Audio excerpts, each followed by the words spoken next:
All right, to the text. We're going to finish our study in Matthew chapter 8 today, and as we begin, I want to clarify one thing here. As far as salvation is concerned, it's a free gift. We understand that here. I know that for some, depending on their denominational affiliation or their theological upbringing, that may be a point of contention, but we do believe that Jesus saves and that it's a free gift taken by faith and believing in Christ, and that is the end of it. However, when you get saved, God puts His Holy Spirit inside of you and causes you to desire more than that. Salvation is a good gift, and we're content with the salvation He offers, but we want to follow Him. That's true of all believers. They want something more. They want to be close to Christ. They hunger and thirst for righteousness. I could go on and on with scriptures that indicate that there is more to Christianity than just saying a prayer and getting saved. And so this morning we're going to look at that and the trouble that they had back then in the first century with those coming to Christ for something really other than what salvation was guaranteeing. I actually want to back up into last week's text and cover verses 16 and 17 once more, where it tells us that evening had come, and they brought to him many who were demon-possessed, and he cast out the spirits with a word and healed all who were sick, so that it might be fulfilled which was spoken by Isaiah the prophet, saying, He himself took our infirmities and bore our sicknesses. And again, we praise God for the work that He's done in spite of apart from any goodness in us. He come to bear the weight of our problems, and Jesus did that in more ways than one, here physically, but also spiritually. Now, He's come down from the mountain. He has taught His Sermon on the Mount in chapters 5, 6, and 7. And now that He's come down from the mountain to an altitude that's a little more conducive to following Him with ease and comfort, we notice that the crowds have swelled. He's got a lot more followers now that He's not in such difficult places to reach. It's a little too strenuous to climb a mountain, and we're going to wait for Him to come back down. Now that He's down, the crowds have swelled again. We hadn't read about great multitudes since chapter 4 when He went up the mountain. Apparently, the crowd shrunk. Now that He's come back down, it's great multitudes again, and we see that here. I want you to look at verse 16 when it says that when evening had come, they brought to Him many who were demon-possessed and sick and all the rest. So the crowd has swelled, and then at evening, it swelled again. So the masses continue to increase. And I want to point out in verse 16 why that happened, because evening had come. It happened precisely at evening time, and when evening had come, they brought to Him all that were sick and demon-possessed and all the rest. Now, the reason that's significant is because it was happening on the Sabbath. And they had to wait until Sabbath was over. Sabbath ended at evening, and it wasn't until the ending of the Sabbath that they were, because all kinds of Sabbath restrictions would have prevented them religiously from coming to Christ. There was lots of barriers that religion presents a person, both then and now, to coming to Christ with all sincerity. And one such barrier was the rules and regulations that they had built upon the Sabbath, and they would have been in violation had they come to Christ before the sun set. And it wasn't because Jesus was unwilling to heal on the Sabbath. There are plenty of texts in the Gospels to prove otherwise. He did heal on the Sabbath. The reason they didn't come to Christ at that time was because they were unwilling to be healed on the Sabbath. That's rather disappointing. But these are people that you may encounter from time to time if you're in the Christian circle, that want all the blessing and benefit of an encounter with Christ, as long as it fits in with their schedule, right? Like I can't be there, I can't make it during the day, but my calendar's open in the evening. And so we're going to have to work you in, Jesus, where we can, all right? So we'll catch up with you when it fits, but until then, our relationship is on hold. And it's interesting to me because back then, they had one day a week that Jesus didn't fit into. Many today can only fit Him in one day a week. For them, Saturdays were off. We're busy, we got things scheduled, social expectations, religious obligations, one day a week, any other day of the week, Jesus, we'd be glad to meet with you. For many Americans in 2022, they can only find the time to give Jesus one day a week. Monday they're busy, and Tuesday they're busy, and Wednesday and Thursday and Friday. Saturdays we're busy, and I can usually make it to church, but sometimes, I'm just busy. And so Jesus, then like now, is neglected for reasons of scheduling. These are people who might be desperate for Jesus' help. They were, but they weren't that desperate. It's interesting also because if you look at this for what it is, it's pretty clear that there are some people, at least in this text, that would rather prolong their own torment, right? Their own blindness, their own paralysis, than to let God intervene with their schedule, right? I know I'm demon-possessed, but I just doesn't work right now. So I'm going to just have to wait until... Really? It's insane that people would play that game. Yet, welcome to America. We just don't have time for our beloved Savior. I can't follow you now. It doesn't work for me. Now, I got to ask you if this is you. Jesus is doing so little work in your life because you give him such a small window of opportunity through which to work. Is that Jesus, you're only accessible to him on certain days of the week or certain times of the day or when you're within a certain circle of friends. Like at church, that's fine, but not when I'm, Saturday night. Or maybe you're in a certain frame of mind. You only come to Christ when you feel like worshiping. You got to ask yourself whether that's you. Is your relationship with Jesus conditional? Because for a lot of people it is, and the Bible exposes them. How much access to your life have you given to Christ? Are there places that he doesn't get to go? Areas that you won't allow him to touch? Like, I want help over here. I want help with the sickness, the paralysis, the blindness, the demon possession. They come to him and they categorize. We want your help with these issues, but leave us alone about these issues. And people do that plenty. I met lots who want Jesus to help them with a certain, perhaps, addiction, or perhaps a certain financial mishandling, but they want him to keep out of their daily routine. I'll decide the rest. I'll decide where I work. I'll decide what I do, but I just want you to make my life a little bit easier in this category. Or I want you to help me. I'm an addict. I need help. So take away the cravings, but stay out of my sexual life. That's none of your business, Jesus Christ, creator of the universe. What's mine is mine. The extent to which we let Jesus into our lives determines just how far we will go with him in this life, if he lets us go with him anywhere at all. Because following him, there are stipulations. Salvation is a free gift. Following Jesus, and we know this to some extent, and perhaps this is news to a few of you, but following Christ will cost you everything.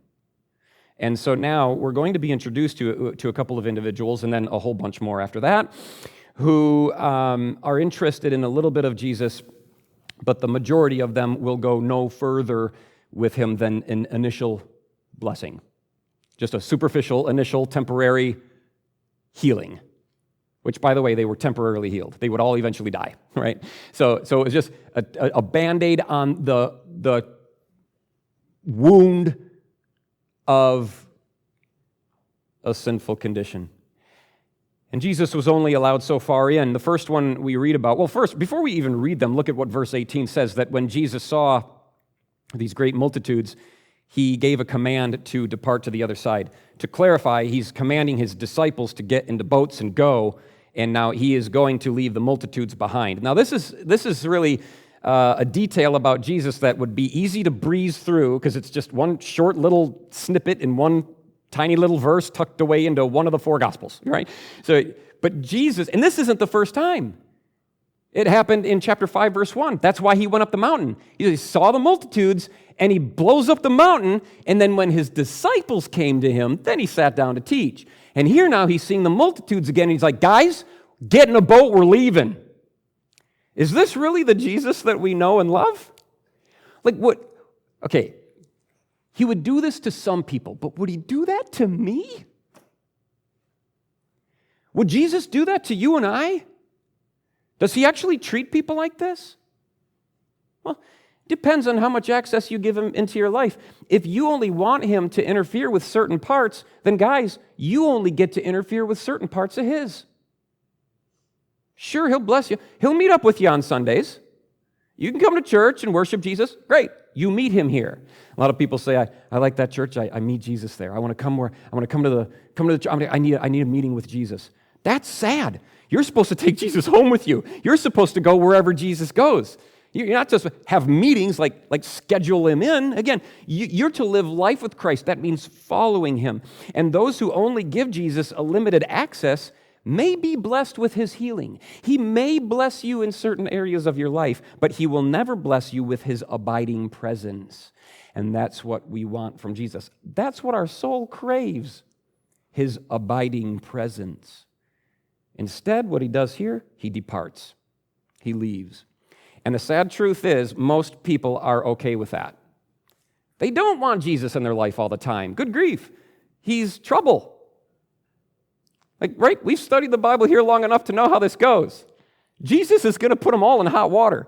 We aren't even going to get out of today's text before they're in not hot water, but really turbulent wave, like we're going to drown and die water. Following Jesus ain't fun. And so a lot of people, like many, like the multitudes really, Christians, generally speaking, want Jesus to bless them from time to time, but then want him to go away. This is how many will live their life. Even those who say they want to be close to Jesus, even those who say they will pay the price to follow him, don't always want to as much as they thought at first. Once they start to realize what the implications are and what the stipulation, or what the requirements are, that's when all bets are off. Let's meet one of them in verse 19. A certain scribe came and said to Jesus, "Teacher, I'll follow you. I will follow you wherever you go." And Jesus said to him, I'm going to read a little tone into this, okay? Just because I believe I know what the tone was. Dude, foxes have holes. Birds of the air have nests. But the Son of Man has nowhere to lay his head. The Son of Man has nowhere to lay his head. I'll follow you wherever you go. Really? Do you know what you're signing up for? Have you talked to anybody who's followed me already? Have you studied the Old Testament? Do you know where this path is going? Bold claims right out the gate. No sooner has this man introduced himself, and he wants full inclusion into the discipleship community because he is oh so ready to join the discipleship community, and he has what it takes to join the discipleship community. And Jesus doesn't say no, and he doesn't say yes. He just goes, you might want to know what you're getting into, because a lot of people are ignorant. Right? Well, I'm going to get into this, and I know exactly what Christianity is going to be because I was taught in Sunday school that it all goes well, and that my problems in life stem from not following Jesus. And so if I follow Jesus, the problems go away. No, the problems increase. If you follow Jesus, you're actually trading away a few of the problems that were caused by your sin and rebellion. You're trading those away for new problems that are unique to those that come to because you follow Christ now. So it doesn't get easier. If anything, it gets more difficult in a unique kind of way. So this man insists that he's going to follow Jesus anywhere, and Jesus doesn't take him at his word. And here's why. I believe it's because the man is entirely self-willed. If you notice, he comes saying, and these are his words, he comes saying, "Teacher, I will." Look at your Bible. Teacher, I will. I got this. I am self-willed. I am self-determined. I am self-motivated. Look, the guy was never called. Jesus never said, hey, come and follow me. Jesus never found him fishing and said, leave your nets, come with me. He was not invited. He's inviting himself. Didn't need to wait for an invitation because this guy thinks that he's got it all. Jesus would be lucky to have me on his team. And so he invites himself in, says, I'll follow you wherever you go. And I'll bet, now I've been in ministry long enough to know how this kind of goes. I'm guessing that the man sort of had this over-the-top pride that thought that he'd be doing Jesus a favor by being on his team, and that Jesus would have responded with oh, thank you so much. That is so good. I'm so glad that you're here. We could use your help. Listen, I need you to do this and that, and we're going to give you a really high position where there's a lot of glory and a lot of praise because we need your kind. He was a scribe after all. Scribes in their society, they were kind of up there.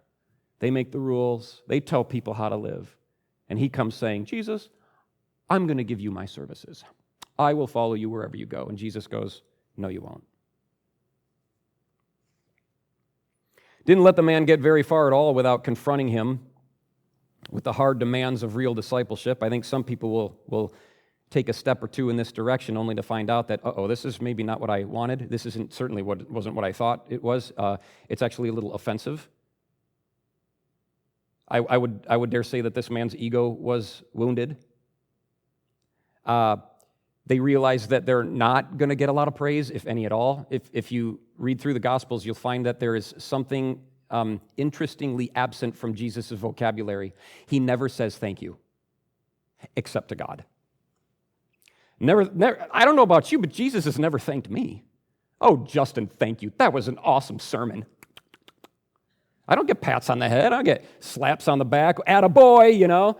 So if you're looking to follow Jesus for lots of congratulations and thank yous, that's not the way it's supposed to go. And by the way, Jesus isn't here anymore, and so the church has stepped into that role now.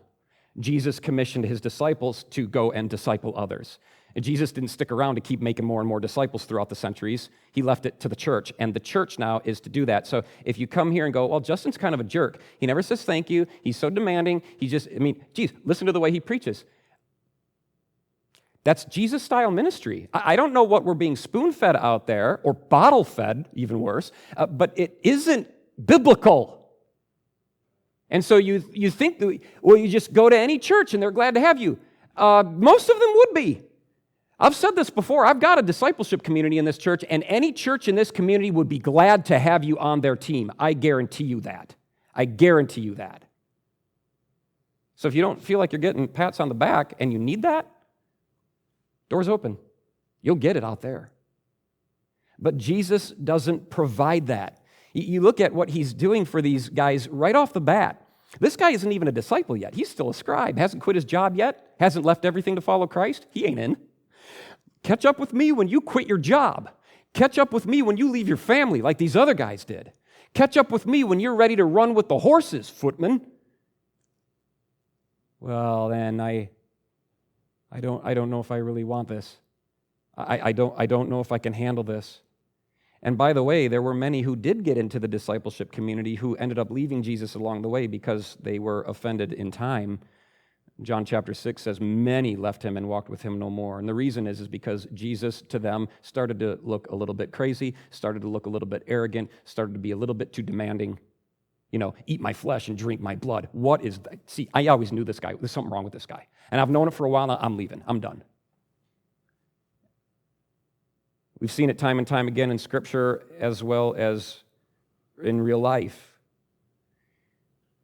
Jesus never, ever bribed anybody into following him. Never. Never does he hold out fleshly incentives like a carrot, treating you like a donkey. He wouldn't do that to you. He doesn't hold out fleshly incentives because there are none. Your flesh is going to kick and scream. And you're not following Christ unless your flesh is just wailing. I hate this. This is awful. I can't do it. Yeah, there you go. That's awesome. That's awesome because my discipleship, that's us. Our flesh hates this. And Jesus, he never promised comfort. He promised discomfort. That's what his promise. He never promised glory. He never promised thanks. He never promised praise. What he does hold out for us, he has a terrible advertising campaign. His advertisements, we got to really change our posters, right? Because he advertised the fact that it required self-sacrifice and self-denial and self-mortification. I'm surprised he got anybody to sign up at all. Sometimes I'm surprised we got anybody coming to church here at all. The demands are high. In verse 21, another of his disciples here comes and says, Lord, let me first go and bury my father. Again, a schedule conflict. I got a funeral this weekend. It's a family thing, Jesus, and you're family first, right? And Jesus clarifies, no, I'm not family first. Just so you know, I'm Christ first. I'm kingdom first. I'm God first. Look at my life. I put God first. Where's my ma? Where's Mary? Where's my brothers? They're all outside. They all think I'm crazy. It's God first. And so Jesus says, no, follow me and let the dead bury their dead. Follow me, let the dead bury their dead.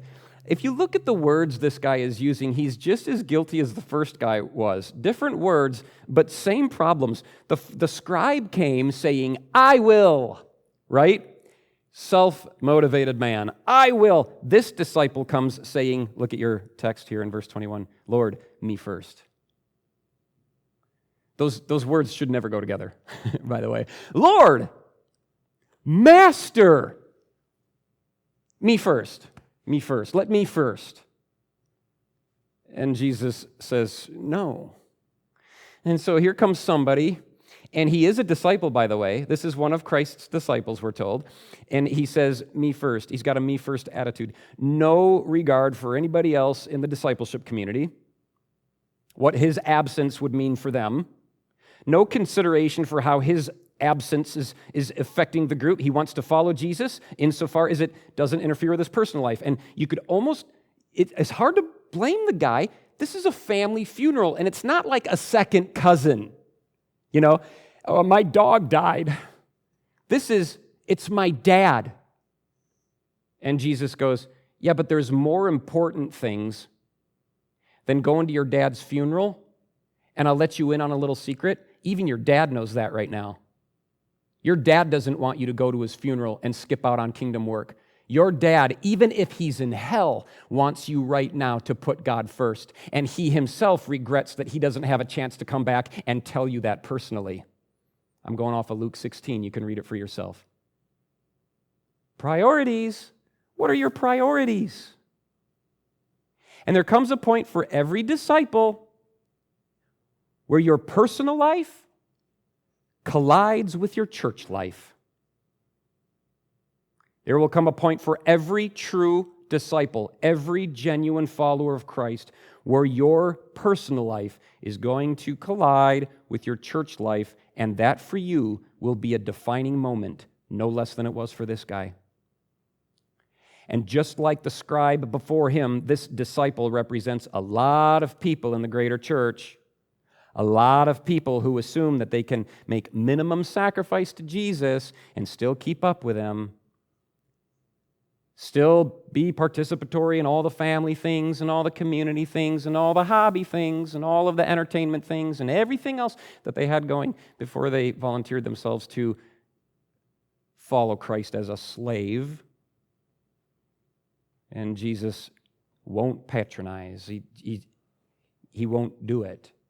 He won't do it. If that's you, you're not a disciple. He won't allow it. And by the way, if this guy goes to the funeral, he loses his spot as a disciple. He's no different than those in John 6 who walked away. A disciple no more. Jesus says, let the dead bury their dead.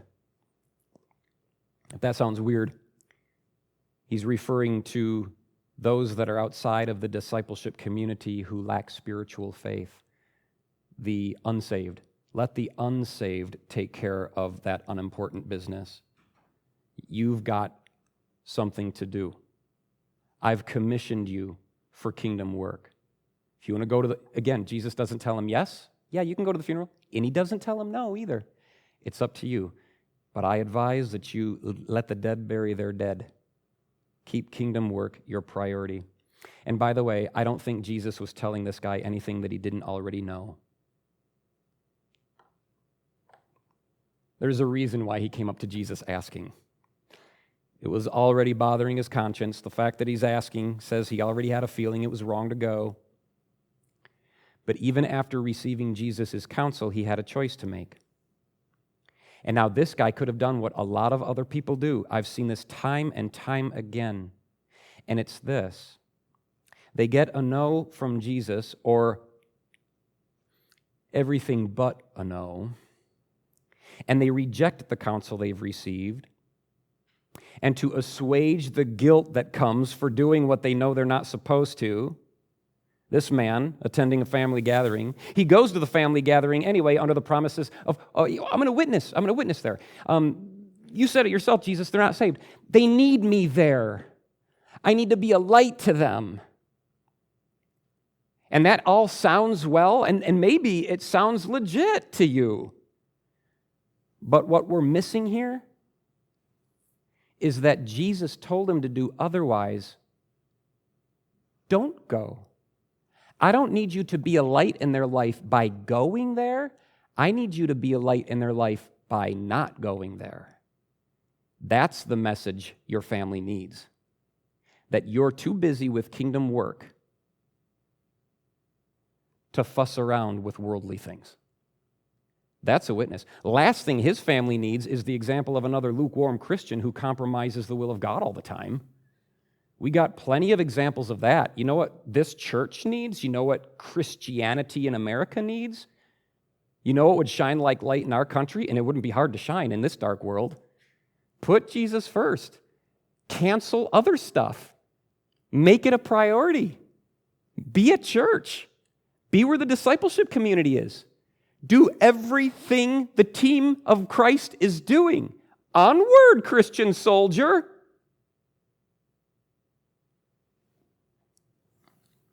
He may be a disciple, but he's very immature. And if you notice, he does call Jesus Lord, but time will tell whether it's actually true. We don't know how things turned out. We don't know in the end if he went to the funeral or not. But if he did, I can guarantee you one thing. God didn't bless it. He went, and he probably tried to be a witness, and he probably tried to enjoy himself or be there to help people or do whatever it was that made him so compelled to go. But God didn't bless it. Didn't turn out like he had hoped. That's for sure. I don't know if I'm selling the opportunity for discipleship this morning. I don't know if anybody's, I want that. But I will tell you very clearly that if you do want discipleship, if you want to follow Christ, and if it's kingdom first, then every one of us in here is going to have to get used to not going wherever and doing whatever we want anymore. We are all part of a team now, and for us here, this is the team. We're a community. We're a church. And everything that we do in our personal life affects this group. Everything. Everything. This man is coming to grips with that. No telling whether he ever accepted it. Moving forward now, Jesus, as you remember, commanded his disciples to cross the lake, and it seems as if they're attempting to escape the multitudes yet again. And when he got into a boat, verse 23, his disciples followed him. And suddenly a great tempest arose on the sea, so that the boat was covered with the waves. This is an extraordinary weather system that has overtaken this little company of disciples. And we see at once some of what it looks like to follow Christ. Okay?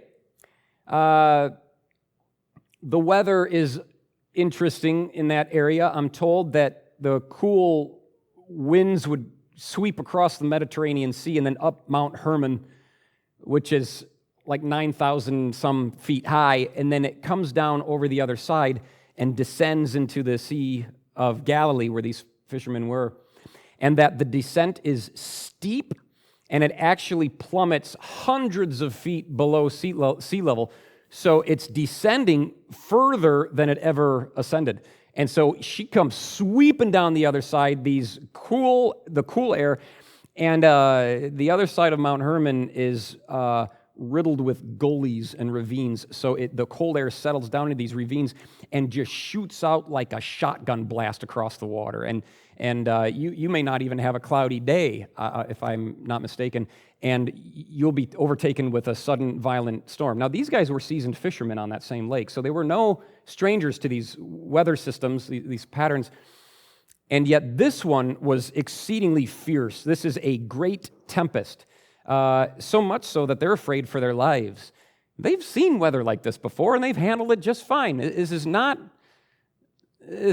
new. But this one is above and beyond anything that they've ever felt. Now, guys, and I'll tell you that that's the way it is when you follow Christ. It will take you to places that are above and beyond anything you've felt by way of difficulty. Again, unique to those who follow Christ. The multitudes are still on shore. They're fine. They're fine there. It's the ones in the boat. And there Jesus is asleep. So his disciples came to him and awoke him, saying, "Lord, save us, we're perishing." But he said to them, "Why are you fearful, O you of little faith?" And then he arose and rebuked the winds and the sea, and there was a great calm. So the men marveled, saying, "Who can this be, that even the winds and the sea obey him?" This would have been such a sudden calming of the sea that it was nothing short of miraculous. It's interesting because if the wind stopped, like if only the wind had obeyed Jesus and instantly ceased, it would have taken a while for the sea to settle down, right? And you churn up that kind of volume of water, it ain't going to just smooth as glass with the snap of a finger. But he rebuked both the wind and the waves, and both of them ceased immediately. Lucky these guys didn't fall out of a boat, right? They're at the top of a 20-foot wave, and then all of a sudden, they're like left in midair, almost like a Looney Tunes thing, and down they go. And Jesus rebukes the wind and the waves, and they marvel. Another gospel account says that they were actually more afraid after that happened than they were when they were in the storm. Christian discipleship used to be life-threatening. I don't know what happened, but it seems today that it's a rather comfortable endeavor.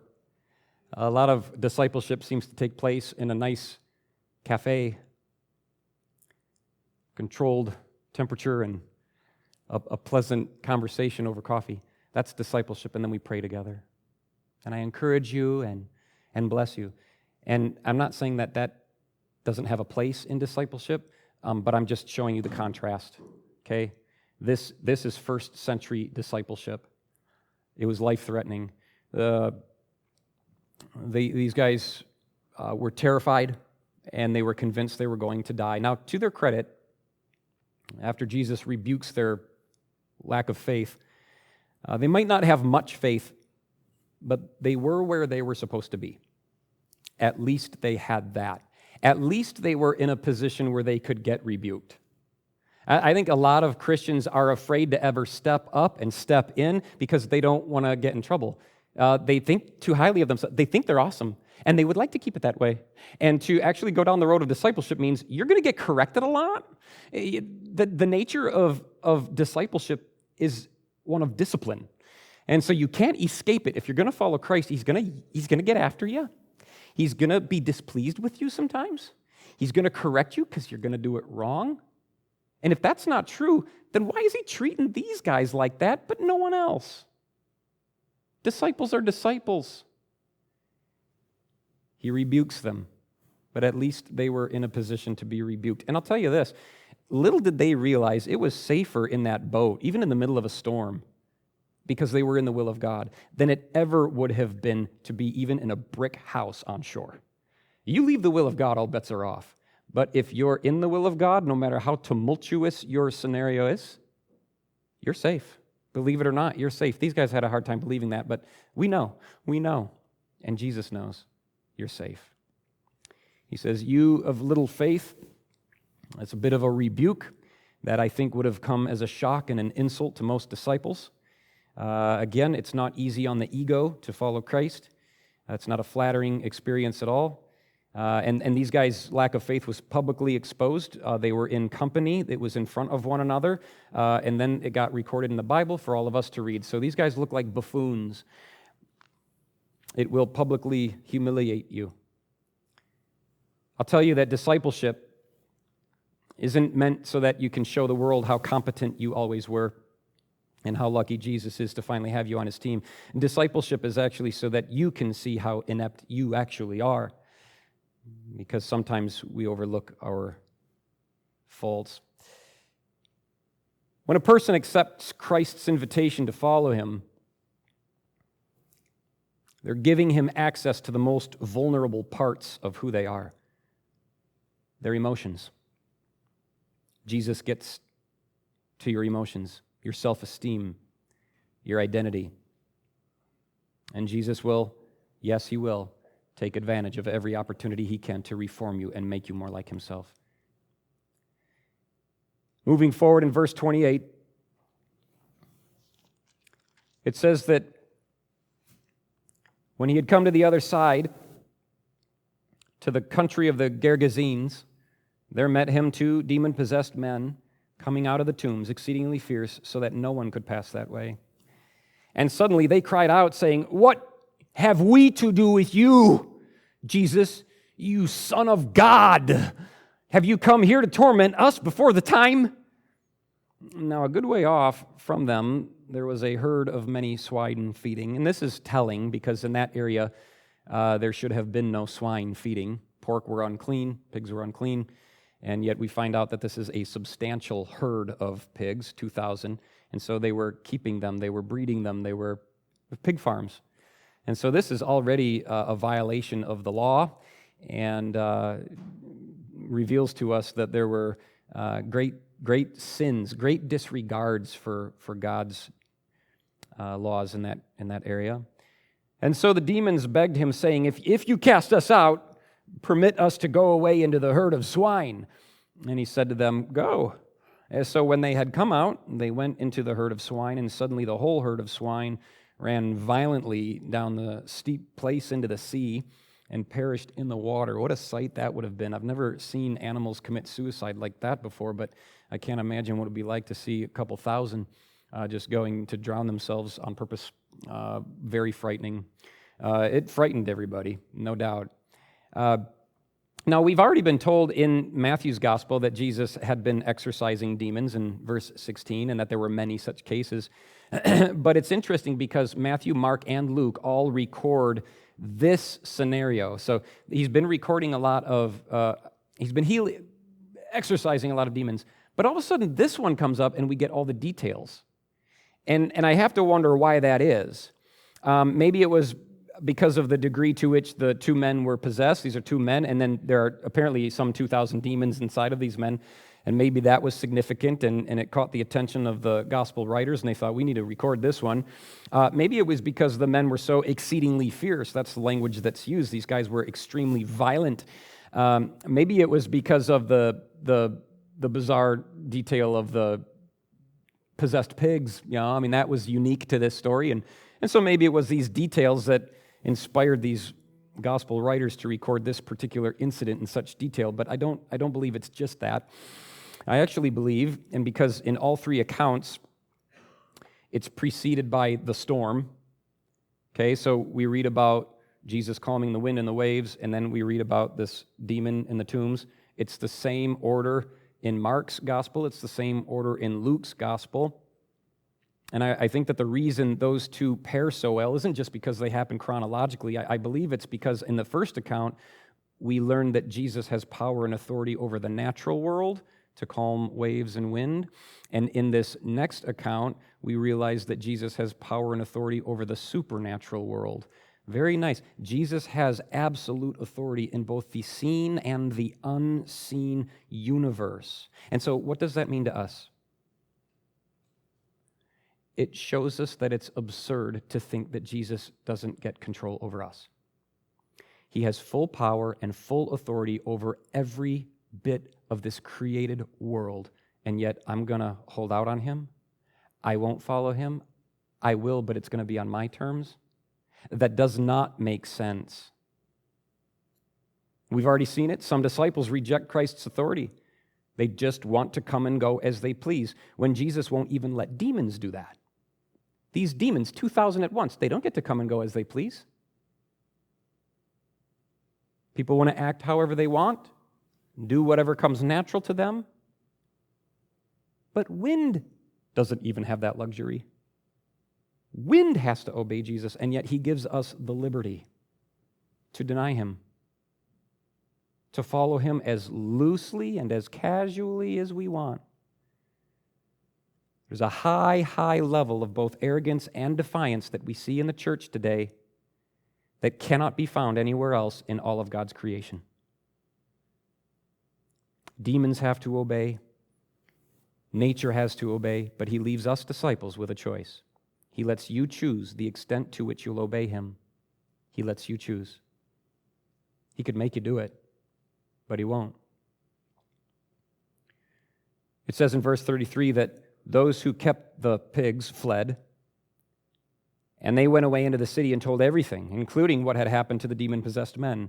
And behold, the whole city came out to meet Jesus, and when they saw him, they begged him to depart from their region. Once people realize the price that is involved in accommodating Jesus, most people are going to distance themselves from him. Whether he chooses to leave them like he did for the first two cases, or they choose to send him away, most people, believe me, will opt to keep Jesus at bay. They would rather not be close to Jesus at all once they realize what it costs to have him around. And a lot of Jesus' ministry was spent helping people realize this for themselves. Do you want Jesus in your life? We'll find out. We'll find out. And I'll tell you, there's probably plenty within earshot right now, TV, radio, wherever this message will find itself. There are people right now who don't want the biblical Jesus that I'm preaching. They don't want this version of discipleship. They're already turned off by the words. Well, glad I could turn you away now because you don't want to get any further closer to Christ before it gets really bad. So today's the day that we decide. This is a defining moment. You choose. The choice is yours. And it's easy to think that we want to follow Jesus at first, and maybe some of you, you've been living your whole life like that. Yes, I want to be a follower of Jesus, and it's been really, really easy because you've got a very unbiblical version of Christianity. And we think we want to follow him at first, only to reverse our decision later on. And the nice thing about America and the nice thing about Duluth is that there's 100-some churches. And if this version of discipleship doesn't suit your fancy, you can go to a different one and make yourself believe that you're doing it right. When really you've left the will of God for something easy, just like the first guy did and just like the second guy did. And here we read about a whole city full of people who don't want the true Jesus in their life.